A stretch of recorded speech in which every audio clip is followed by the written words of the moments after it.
전 대광고 교목이시자 현재는 종교 전문 작가로 활동하시는 유상태 선생님과 함께 이야기 나눠보겠습니다. 선생님 안녕하세요. 네, 안녕하세요. 예. 지난주에는 서양 종교의 인물로 솔로몬에 대한 이야기를 나눠봤는데요. 이 솔로몬 이야기가 가리키고 있는 달, 간략하게 짚어보고 오늘 새로운 내용으로 이어나가면 어떨까요? 네, 그렇게 하죠. 예, 그 솔로몬의 그 위대함 지난번에 얘기했었는데요. 그거는 하늘의 뜻을 구하는 겸손과 지혜에 있었다고 말씀드린 기억이 납니다. 예. 예, 왕이었죠. 솔로몬은 절대 권력자였고 부귀영화를 누렸습니다. 그러나 그 모든 것들이 바람과 함께 사라질 수 있는 거라는 것을 솔로몬은 알았습니다. 예. 그래서 그런 것보다 하늘을 우러러 부끄러움 없이 살고자 했고 예. 부귀영화보다는 지혜를 구했습니다. 자, 그때 바로 그 솔로몬의 위대함이 빛을 발했는데 끝까지 그랬으면은 참 좋았을 텐데 그러지를 못했죠. 그 인생 말년에는 지나치게 탐욕을 부렸고 예. 그래서 본인은 부귀영화를 누려서 좋았지만은 백성들이 고생을 하게 되고 예. 나라도 둘로 갈라지게 됐습니다. 자, 우리가 이제 이런 걸 보면서 정말 그 중요한 위치에 있는 사람들, 특히 또 많이 가진 사람들일수록 그 삶이 신중해야 된다고 하는 거를 생각해 볼 필요가 참 있을 것 같아요. 예. 예, 우리 부처님의 가르침 중에 중요한 게 그 연기설 아닙니까? 예. 예, 모든 것은 원인이 있고 그 원인은 반드시 결과로 이어진다고 하는 거. 예, 기독교 성서에도 보면 뿌린 대로 거둔다라는 그런 말씀이 있는데요. 우리가 이런 게 참 중요한 것 같습니다. 네. 예, 가끔 나는 막 살았는데도 잘 되더라 그런 분들도 있기는 있습니다만은 그게 본인 때에 돌아오지 않으면은 그게 주변이라든지 후세대에 반드시 어떤 결과로 따라오게 됩니다. 예. 네, 그래서 이런 점을 우리 현대인들이 깊이 생각해 봐야 되지 않을까 그런 생각이 드네요. 예. 그래서 저희가 지난주에 이 솔로몬에 대한 이야기를 나눠보면서 네. 이 종교를 가지고 있는 종교인으로서 우리가 구해야 될 것은 지혜이고 또 겸손한 마음이고 네. 또 그것을 계속해서 유지해 나가는 마음 공부가 아닌가 그렇죠. 이런 이야기를 해봤던 것 같아요. 예, 그렇습니다. 예. 자, 오늘도 새로운 주제로 또 그것이 가리키고 있는 의미에 대해서 이야기를 나눠보도록 하겠습니다. 우리가 종교를 이야기할 때 빠질 수 없는 부분이 바로 이 세상이 어떻게 탄생했는가 하는 그런 부분인 것 같아요. 네. 이 세상이 어떻게 탄생했고 우리는 어디에서 왔고 네. 이런 궁금증 때문에 종교를 많이 갖기도 하잖아요. 그렇죠. 예. 그렇기 때문에 종교에서도 그런 답들을 또 다양하게 주고 있는데 서양 종교에서 또 기독교에서는 특히 이 천지창조에 대한 이야기도 전하고 있잖아요. 그렇죠. 예. 이 천지창조는 미켈란젤로의 유명한 작품 네, 이름이기도 한데 네, 그렇습니다. 오늘은 좀 이 이야기를 좀 해보고 싶어요. 네, 그러죠. 예. 기독교에서 말하는 천지창조 어떤 내용인지 소개를 좀 해주시죠. 네. 천지창조 이야기는 기독교 성서의 맨 앞부분부터 시작을 하고 있습니다. 예. 그러니까 성서의 첫 구절이 뭐냐면 태초에라는 단어로 시작합니다. 예, 오래된 성경에는 이제 그 한글 성경에 태초에라고 되어 있고 최근에 번역한 성경에는 한 처음에 이렇게 되어 있는데요. 예. 그 한 처음에 그러니까 맨 처음에 이 세상이 있기 전 시작의 근원의 때에 바로 그때를 말하는 건데 그 영어 성경에는 in the beginning 아주 처음에 시작할 그때에 이렇게 시작이 됩니다. 예. 근데 그 부분을 보면 이렇게 되어 있습니다. 한 처음에 하느님께서 하늘과 땅을 지어내셨다. 이렇게 되어 있어요. 그러니까 하늘도 없고 땅도 없었던 아주 처음에 신은 있었다는 거죠. 예. 그러니까 아무것도 없는 상태에서 시작된 것이 아니라 신이라는 존재는 있었고 그건 영원히 존재한다는 거죠. 그래서 영원부터 영원까지라고 하는 표현을 쓰는데 부터까지라는 표현도 사실은 적절하지 않습니다. 예. 우리가 어떤 단어의 한계 때문에 씁니다마는 그래서 신은 영원 전부터 영원 후까지 영원토록 계시는 존재라고 상정을 하고 그 신에 의해서 그 우주 만물이 창조되었다. 이렇게 설명을 하고 있는 거죠. 예. 예, 근데 재밌는 거는 이 창세기의 시작을 보면은 창조된 순서가 나오는데 우선 하늘과 땅이 지어지고 그 다음에 무생물의 상태에서 생명체가 또 탄생이 되고 그리고 하등생물에서 고등생물로 그리고 인간으로 점점 이렇게 발전해가는 걸 볼 수 있습니다. 창조의 예. 순서가. 예. 그리고 이런 순서는 오늘날 진화론이 말하는 순서하고 일치합니다. 예, 이 점이 참 재미있는 부분이라고 볼 수 있겠습니다. 예. 이렇게 이 세상이 만들어진 부분 네. 그리고 인간이 탄생된 부분 사실 기독교 말고도 이런 탄생 설화 이런 창조 신화는 다른 종교나 문화에서도 찾아볼 수 있죠. 예, 많이 있습니다. 우선 그 바벨론 창조 신화를 예로 들 수가 있겠습니다. 기독교의 창세 신화가 예, 그때 당시 그 부근에 있었던 바벨론이라든지 아시리아, 그 다음에 그 후에 또 등장하는 페르시아, 이런 나라들, 메소포타미아 지방에서 앞서 발전했던 그런 문화 영향을 상당히 받았다고 학자들은 보고 있거든요. 예. 예. 그래서 그 바벨론 창조 신화를 보면 상당히 유사한 부분이 좀 있습니다. 예를 들자면은, 기독교 성서에도 그 이제 하늘과 땅을 창조하셨다고 하지만은 그 다음에 언급되는 것은 아주 그 혼돈된 상태의 물, 예. 그리고 하늘님께서 하늘 위의 물과 하늘 아래의 물로 나누셨다 이런 표현이 나오거든요. 예. 그런데 바벨론 창조 신화에 보면 맨 처음에 있었던 것이 바로 그런 물, 원시 상태의 바다였다라는 것이 나와요. 그리고 두 종류의 그 물에 대한 이야기가 나옵니다.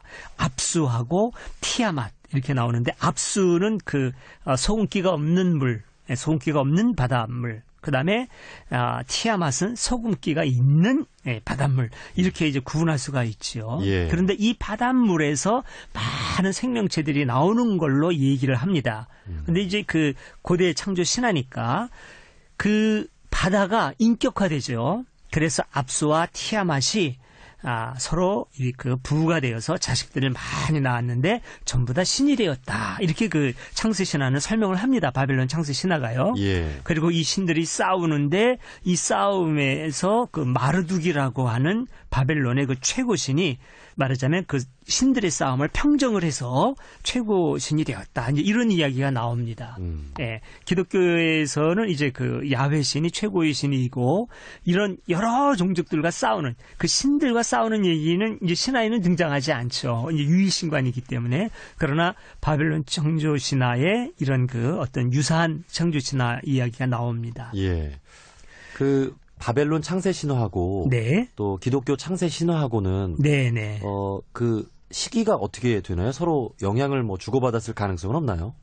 서로 영향을 주고받았을 가능성보다는 바벨론 창조 신화가 그 히브리 성서에 영향을 깊이 준 것이죠. 왜냐하면 바벨론 창조 신화는 훨씬 이전부터 성서가 기독교 성서가 형성되기보다 훨씬 이전부터 이미 이제 성립되어 있었고 서기전 2000년경에 이미 많은 신화들이 완성되어 내려옵니다. 예. 그리고 그 히브리 성서에서 그 창조 신화라든가 이런 것들이 어떤 완성된 형태를 갖게 되는 것은 그로부터 한 거의 시대적으로 보면 1000년쯤 뒤에 그 영향을 받은 흔적들이 나오고 성서에 거의 지금과 비슷한 형태로 기록이 된 것은 서기전 한 500년 경으로 보니까 시기적으로 바벨론 창조 신화가 훨씬 앞서고 네. 그리고 히브리 성서가 그 영향을 받은 흔적이 많이 나옵니다. 예. 이렇게 창세 신화는 뭐 기독교뿐 아니라 또 다른 문화나 종교에서도 네. 존재를 하는데 대표적으로 일본도 네네. 이런 창조 신화를 바탕으로 하는 그 나라이고 민족이잖아요. 그렇죠. 근데 재밌는 거는 동양의 창조 신화도 그 배경이 서양의 창조 신화하고 크게 다르지는 않습니다. 어떤 큰 그 공간이 마련이 되고 하늘과 땅. 그런데 특히 땅보다도 물이 중심이 되어서 예, 바다가 중심이 돼서 거기에서 어떤 생명체라든가 신들이 탄생됐다라고 하는 것이 보면은 거의 보편적이에요. 예. 예, 일본도 좀 이제 그런 영향이 있고 이게 보면은 옛 사람들의 지혜가 참 크다라고 보는데 오늘날 과학에서 발견하는 것도 그거거든요. 태초 그 처음 생명체는 땅이 아니라 바다에서부터 시작됐다고 얘기하거든요. 그러니까 그런 어떤 옛 사람들의 지혜를 엿볼 수 있는 면모가 있는데 일본 신화에 보면은 처음에 이제 그 태초에 하늘과 땅이 분리가 됩니다. 그리고 중요한 두 신이 나타나요. 남신인 이자나기하고 여신인 이자나미. 이 두 신이 반대 방향으로 돌다가 마주쳐서 부가 되었다고 봅니다. 예. 예. 그리고 이제 그 이자나미가 잉태를 해서 일본의 8개의 커다란 섬과 35명의 신을 낳았다. 이렇게 이제 그 신화가 이어집니다. 근데 그 신 중에 막내가 불의 신인 가구찌지라고 하는 신이에요. 예. 예. 그런데 그 이자나미가 그 막내 불의 신을 낳다가 되어서 죽어가지고 지하 세계인 황천으로 가게 됩니다. 예. 그런데 그 모습을 보고 남편인 이자나기가 아내를 찾으러 물속에 들어가서 이제 이렇게 눈을 닦다가 아마데라스라고 하는 이제 그 천조 대신이죠. 일본의 가장 그 일본을 대표하는 일본의 위대한 신, 그 신을 이제 탄생시키게 되는데 이 신이 역시 그 물속에서 이제 탄생을 하는 것으로 그렇게 그 일본 신화는 이야기를 합니다. 예. 그리고 이 아마데라스에 의해서 달의 신, 폭풍의 신 이런 신들이 이제 그 탄생을 하게 되고 그래서 일본 사람들은 자기네 나라를 신의 땅이라고 생각하고 자기들을 그 신의 백성이라고 생각을 하는 것이죠. 예. 그러니까 일본은 이 유대교처럼 네. 이 태양신을 자신들만의 어떤 민족신 네네. 개념으로 그렇습니다. 좀 예, 받아들이는 심성이 있는 것 같아요. 네, 그렇습니다. 예. 예. 자, 이렇게 일본도 창세 신화가 있는데 다시 기독교의 관점으로 돌아와서 네. 이야기를 나눠보겠습니다. 이렇게 하늘과 땅이 만들어지고 네네. 또 뭐 수많은 동식물들이 만들어지고 그 네. 다음에는 이제 최종적으로 인간이 이렇게 탄생이 되잖아요. 그렇습니다. 그 이야기도 좀 해볼까요? 네네. 그 재밌는 거는 기독교 성서 창세기에 보면 처음에 그 우주 만물이 먼저 있고 그 다음에 태양이 있고 그 주위를 지구가 돌고 이거는 오늘날 이제 과학시대에 우리가 알고 있는 상식이 아닙니까? 예. 그런데 많은 그 신앙인들이 좀 당황하는 것이 그런 과학적인 시각에서 봤을 때 성서의 창세의 이야기는 굉장히 좀 곤란한 그 느낌을 우리한테 줍니다. 왜냐하면 처음에 그 먼저 땅이 만들어지고 그다음에 뭐 하늘 위에 하늘 아래 물로 나뉘어지고 자 그리고 나서 세 번째 날이 돼야 해와 별이 만들어져요. 예. 이거는 과학적인 사실하고는 모순이 되는 거거든요. 여기서 굉장히 사람들이 이제 당황을 하게 됩니다. 그리고 넷째 날 돼서 식물들이 만들어지고 그 다음에 동물들이 만들어지고 사람이 만들어지고 그러니까 생명체가 만들어지는 순서는 오늘날 과학적인 사실하고 거의 일치하는 측면이 있습니다. 예. 그런데 지구가 태양보다 분명히 먼저 만들어진 걸로 기록되어 있어요. 이게 굉장히 아주 그 신앙이 돈독한 크리스찬들이 곤란해하는 그런 문제인데 그런 것 때문에 우리가 성서를 종교서적이다라고 하는 것을 이해하는 게 중요합니다. 예. 그러니까 경전은 이건 종교서적이지 과학서적이 아니라는 거죠. 그러니까 우리가 이렇게 말할 수가 있습니다. 오늘 아침에 그 참 해가 떠서 밝은 햇빛을 받으면서 아마 피디님도 출근하셨을 것 같아요. 예. 저는 좀 늦게 나왔습니다만 그렇죠? 예. 지금 예라고 답변을 하셨습니다. 저기 그 해가 떴다고 제가 말씀을 드렸는데 해는 뜰 수 있는 그런 별인가요? 해가 뜰 수 있는 지구가 가만히 있고 해가 뜬 건가요? 이제 지구가 도는 거잖아요. 그렇죠. 예. 예. 근데 해가 떴다고 표현했는데 그렇다고 말씀하셨단 말입니다. 예. 그러니까 과학적인 측면에서 말씀하신 것이 아니라 과학적으로는 그게 아니라고 하는 걸 알고 계시지만 우리 삶의 자리에서 제가 여쭤봤기 때문에 그렇다고 말씀을 하신 거 아닙니까? 예. 바로 그겁니다. 해가 떴다. 이거 과학적으로 그렇게 말하면 그건 틀린 겁니다. 그러나 우리는 오늘날 해가 뜰 수 없다는 걸 알지만 사실은 지구가 돈 거라는 걸 알지만 해가 떴다라고 여전히 이야기합니다. 지구가 돌았다. 그래서 해가 보인다. 이렇게 말하는 사람 없거든요. 예. 이게 바로 그 성서의 언어 그리고 문학적인 그런 표현이지 않습니까? 그러니까 과학의 언어, 이 사실의 언어하고 어떤 그 우리의 삶의 언어하고는 다를 수가 있는 겁니다. 예. 그 창세기의 언어도 이런 종교적인 언어고 삶의 자리에서 쓰는 언어인 거거든요. 그러니까 분명히 과학은 아니지만 우리의 삶의 현실에서 볼 때는 지구 중심일 수밖에 없는 겁니다. 그리고 옛날에 기록한 사람은 과학을 몰랐던 시절이에요. 예, 태양 중심 이런 걸 몰랐던 시절이니까 당연히 지구 중심으로 쓸 수밖에 없습니다. 그럼에도 불구하고 어떤 그 식물이 동물보다 먼저, 그 다음에 하등생물이 고등생물보다 먼저 출현했다고 하는 것을 아는 것은 고대인이 갖고 있는 엄청난 지혜인 거죠. 예. 그러니까 그런 사실 때문에 갈등을 느낄 필요가 하나도 없습니다. 그러니까 모든 기록 자체가 과학적으로 오류가 없다라고 생각하니까 당황하게 되는데 그게 아니라 경전의 기록은 1차적으로 고백의 언어다라고 하는 걸 알면 그런 어려움이 없어질 것 같습니다. 예. 저희가 선생님과 함께 이야기 나누고 있는 이 시간 그 코너 이름이 달을 가리키다잖아요. 그렇습니다. 예. 달을 가리키는 손가락이 아니라 그 안에 담긴 뜻, 이 달을 올바로 보는 시간인데 오늘 선생님 이야기를 들으면서 그 의미를 제대로 많은 사람들이 알 수가 있었을 것 같아요. 그렇게 되면 참 좋겠습니다. 네. 이렇게 창세 신화가 있고 또 인간이 만들어졌는데 그 최초의 인류를 우리가 아담과 이브 이렇게 말하잖아요. 그렇죠. 혹은 아담과 하와 이렇게 말하기도 하는데 그 정확한 표현은 어떤 게 맞는 건가요? 둘 다 우리가 일상적으로 쓰는 표현이고 어느 건 맞고 어느 건 틀리다라고 말할 수는 없습니다. 왜냐하면 이건 그냥 발음상의 차이거든요. 그러니까 원래 그 히브리 원어로 하면은 이브보다는 하와가 맞습니다.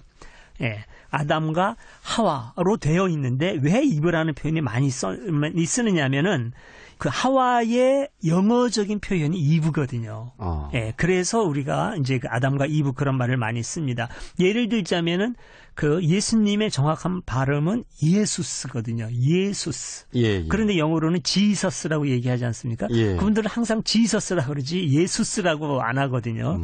예, 바로 그런 것처럼 아담 그리고 하와인데 영어로 발음을 하면 그게 이제 이브가 되는 그런 차이입니다. 같은 말입니다. 다른 단어는 아니고요. 그러면 우리나라 그 말로 표현을 할 때는 어떤 걸로 하는 게 더 적절할까요? 제가 볼 때는 그냥 아담과 하와가 더 적절할 것 같습니다. 왜냐하면 원음에 더 가깝기 때문에. 자, 그럼 아담과 하와로 이야기를 하도록 하겠습니다. 자, 최초의 인류는 아담이고 또 아담의 갈비뼈로 여자인 하와가 탄생한다. 이렇게 그 이야기를 전하고 있는데 어떤 사람들은 이런 이야기를 가지고 남성 중심적이다. 이렇게 말하기도 하잖아요. 이런 거 안에도 어떤 담긴 뜻이 있을 것 같아요. 그러니까 아담의 갈비뼈로 하와를 만들었다. 이거는 남성 중심적인 사고가 반영된 것이 아니냐. 이렇게 이제 그 의문을 많이 제기할 수 있겠죠. 이런 의문 제기하는 거를 좀 싫어하는 분들도 있어요. 왜냐하면 거룩한 경전에 대해서 토를 달지 마라. 기록된 대로 그대로 믿는 게 좋다. 이렇게 주장하는 분들도 많이 있거든요. 근데 저는 이해가 안 가는 부분은 의심하는 게 바람직하다고 봅니다. 왜냐하면 의심 없는 신앙은 위험해요. 그렇죠. 맹신으로 빠질 수 있습니다. 그래서 의심하는 거는 좋은 거다. 건전한 의심을 통해서 문제점이 해결이 되고 우리가 점점 더 바른 이해로 나아갈 수가 있기 때문에요. 그리고 사실 냉정하게 보면 여기에는 남성 중심적인 사고가 반영된 게 맞습니다. 맞아요. 옛날에 보면 남성 중심적으로 많이 사고를 했고 또 여기뿐만 아니라 남성 중심적으로 쓰여졌다고 할 수밖에 없는 부분들이 많이 기록이 되어 있어요. 우리가 이거는 정직하게 인정하는 게 참 중요합니다. 왜냐하면 이거는 신의 오류가 아니라 그때 당시 사람들의 인식의 한계였거든요. 예. 2000년, 3000년 전 사람들이 오늘날과 같이 깨어있는 인권의식을 가질 수가 없는 겁니다. 그건 오히려 비현실적이에요. 그때 당시 그 시대의 사고, 그거를 우리가 이해한다면 아무 갈등 없이 성서의 세계를 이해할 수 있는 거죠. 예. 자, 그러나 아주 주목할 만한 해석이 또 하나 있습니다. 남성 중심적인 사고가 배어 있기는 하지만은 그 유대인들의 지혜서인 그 탈무드에 보면 이런 얘기가 나옵니다. 만약에 하나님께서 남자를 여자보다 우위에 둘 목적으로 인간들을 창조하셨다면 아담의 발에서 뼈를 취해가지고 하와를 만들었을 것이다. 그리고 만약에 여자를 남자보다 더 우위에 둘 목적으로 창조하셨다면 아담의 머리뼈에서 여자를 만들었을 것이다. 그런데 그게 아니라 갈비뼈란 말입니다. 예. 갈비뼈는 위치로도 저 한가운데 있고 또 심장을 보호하는 아주 중요한 역할이지 않습니까? 예. 이거는 뭘 의미하느냐면은 우열을 말하는 것이 아니다. 어떤 우열, 너와 나의 우열, 분리해서 누가 더 우월해 이게 아니라 여자와 남자는 서로에게 가장 소중하다. 예, 바로 그런 거죠. 그리고 분리된 존재가 아니다. 예. 갈비뼈가 없으면은 이 심장은 굉장한 위험에 노출이 될 그렇죠. 수밖에 없습니다. 예. 그러니까 분리된 존재가 아니다. 그러니까 남자와 여자 그리고 둘이 부부가 되었을 때 완전히 한 몸이 되는 서로 간의 소중한 존재, 우열을 나눌 수 없는 하나된 평등한 그런 존재 이런 뜻이다라고 하는 것을 탈무드 하면 벌써 천여 년 전에 쓰여진 거거든요. 예. 이런 그 의미를 밝히고 있습니다. 이거는 우리들이 굉장히 중요하게 새겨들여야 될 그런 의미라고 볼 수가 있겠습니다. 예. 아주 명확한 네네. 또 지혜로운 해석을 선생님께서 말씀을 해주신 것 같아요. 제가 아니고 탈무드가. 예. 저는 전달만 했습니다. 예. 예. 남자의 갈비뼈로 여자를 만들었다. 네네. 그것이 주는 의미가 정말 남자가 여자를 사랑해주고 네. 또 서로 보호해주고 네. 그래야 할 존재라는 것을 네. 그 해석을 할 수가 있을 것 같아요, 정말. 그렇습니다. 네. 예. 서로 사랑하고 서로 존중하고 네. 네. 이렇게 남녀의 탄생까지 이야기를 나눠봤는데 그리고 이들이 태어난 장소가 그 에덴 동산이라고 하는 곳이잖아요. 네네. 그렇게 기록되어 예. 있습니다. 그 상징적인 의미도 좀 알아보고 싶어요. 네네. 예. 이 에덴 동산 어떤 곳이고 또 현재로서도 네. 이 에덴 동산으로 불리는 그런 곳이 있나요? 네네네.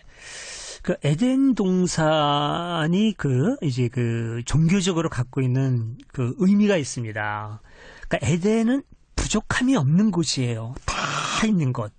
신이 하늘님이 인간을 창조하신 다음에 가장 온전하고 아름다운 세계를 지어서 그곳으로 인도해 주셨거든요. 여기서 살아라라고. 그러니까 그때는 세상이 오염되기 전이었습니다. 기독교 성서에 의하면 세상에 죄가 들어오기 이전에 아주 순수하고 아름답고 온전한 세계였죠. 그러니까 그 에덴 동산 하면 지금도 그것은 기독교인의 이상향, 또 유대교인들에게도 이상향, 이슬람교인들에게도 이상향입니다. 예. 그래서 나중에 후대에 갈 천국도 에덴과 비슷한 모습으로 고통도 없고 온갖 아름답고 좋은 모든 것들이 다 있는 곳, 인간이 지극한 행복을 누릴 수 있는 곳, 그런 것으로 이제 이상향을 그리고 있는데 네. 바로 그 미래의 이상향과 과거에 맨 처음에 신으로부터 주어진 그 에덴 동산이 그 상통하는 모습으로 연결된다고 볼 수가 있겠습니다. 예. 그러면 지금은 이 에덴 동산으로 불리는 그런 어떤 지역이라고 할까요? 그런 곳은 없는 건가요? 예. 근데 꼭 반드시 에덴 동산이 여기다라고 말할 수는 없습니다. 왜냐하면은 이제 이게 창세 신화에 나오는 이야기니까요. 그러나 에덴 동산의 위치를 분명히 오늘날 어디라고 우리가 짚어낼 수 있는 구절들이 나옵니다. 예. 그러니까 지금의 이라크하고 이란, 그 접경 보면 거기 두 개의 큰 강이 있죠. 유프라테스 강하고 티그리스 강이 있는데 그 북은 어디를 에덴 동산으로 생각했습니다. 히브리 사람들이. 예. 그렇게 말할 수 있는 근거가 이제 기독교 성서에 나오는데 제가 한번 잠깐 읽어보면 이렇게 되어 있습니다. 네. 에덴에서 강 하나가 흘러나와 그 동산을 적신 다음 네 줄기로 갈라졌다. 셋째 강 줄기의 이름은 티그리스라 하는데 아시리아 동쪽으로 흐르고 있었고 넷째 강 줄기의 이름은 유프라테스라고 하였다. 이렇게 기록되어 있어요. 그러니까 예. 유프라테스와 티그리스 강, 그 어디, 북은 어디라고 우리가 말할 수 있죠. 거기에 실제로 에덴 동산이 있었다는 것이 아니라 고대 이스라엘 사람들이 에덴 동산은 거기에 있을 것으로 믿고 있었다는 것이죠. 예. 네. 예. 자, 그러면 이 에덴 동산이 종교적으로 주는 의미는 네. 어떤 걸까요? 예. 조금 아까도 이제 말씀을 드린 것처럼 그곳은 아주 궁극의 세계. 예. 전에 우리에게 주어졌던 그 세상의 죄가 오기 전에 있었던 아주 온전한 세상인데 오늘날에는 사람들이 죄를 지으면서 거기에서 쫓겨났으니까 기독교 성서에 그런 내용이 자세히 나오거든요. 예. 신의 계명을 어겨서 그로부터 지금 쫓겨나서 지금은 에덴에서 쫓겨난 아주 고통스러운 삶을 살고 있어요. 그렇게 해석을 합니다. 예, 죄가 세상에 오므로 말미암아 인간 세상이 고통스러워졌고 힘들어졌다. 예, 그런데 나중에 그곳은 다시 회복된 온전한 이상향의 세계가 된다. 이렇게 얘기를 하고 있는 것이죠. 예. 네. 그렇다면 이 에덴 동산이 주는 의미는 우리가 원하는 곳, 네. 또 이제 기독교에서 말하는 천국, 네, 네. 또 불교에서 말하는 극락, 네. 낙원, 네. 이런 것으로도 해석을 할 수 있겠네요. 그렇죠. 그 뿌리라고 볼 수가 있겠죠. 예.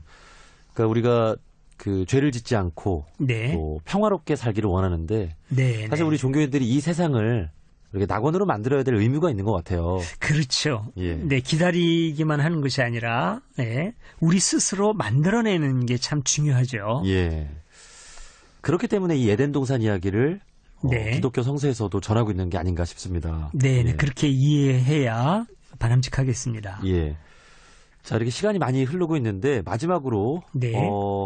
이 인간이 최초로 죄를 지은 네. 그 이야기도 좀 나눠보고 싶은데 예, 예.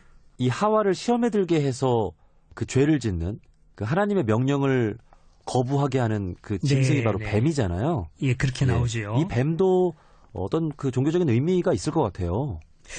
예, 그 기독교 성서에서 뱀은 아주 중요한 의미를 가진 존재로 등장을 합니다.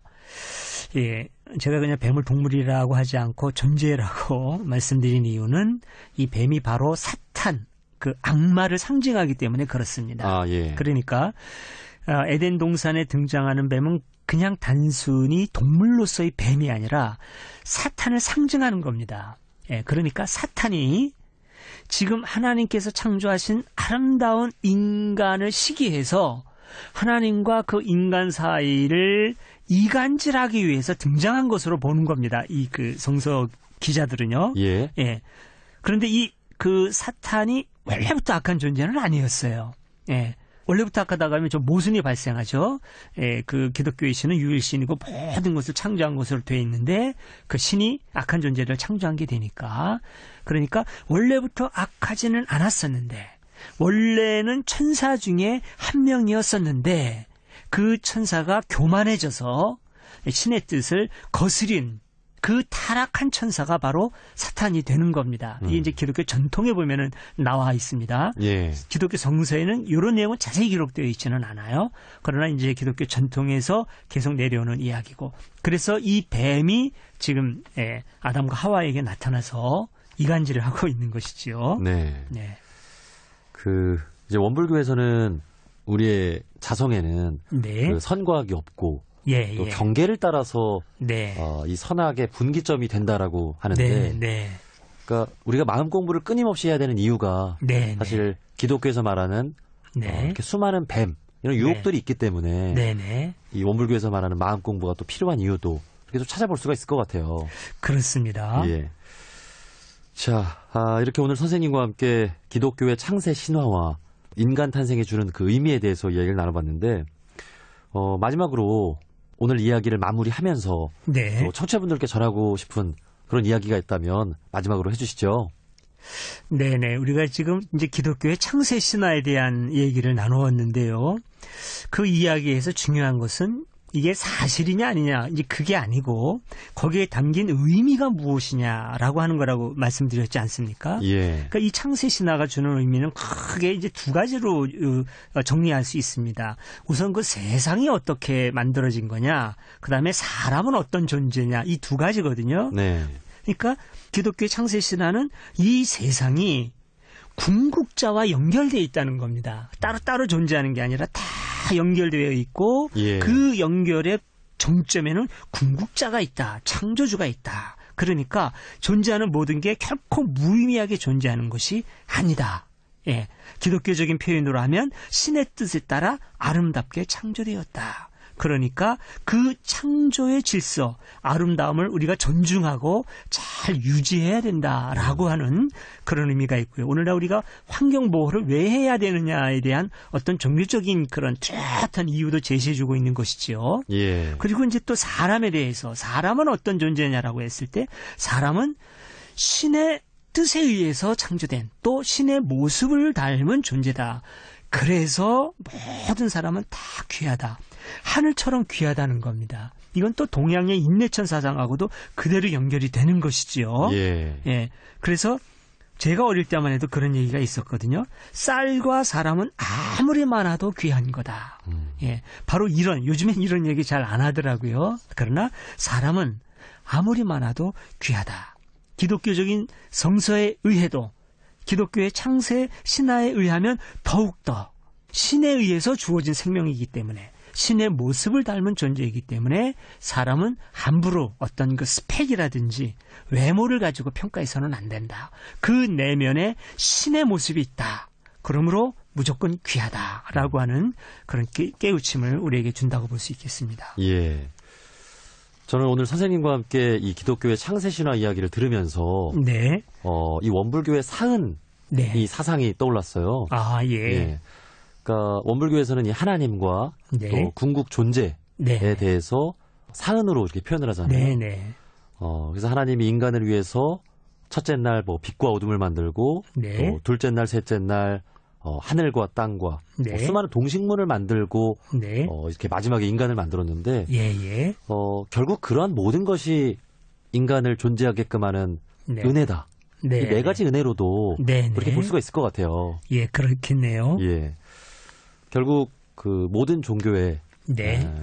인간이 가지는 종교적인 심성은 네. 어떤 종교든 이렇게 통하고 있다는 것을 또 네, 느낄 네. 수가 있었습니다. 예, 그렇습니다. 자, 오늘 기독교의 창세신화 이야기를 나누면서 그것이 가리키고 있는 깊은 뜻은 무엇인지 이야기를 나눠봤습니다.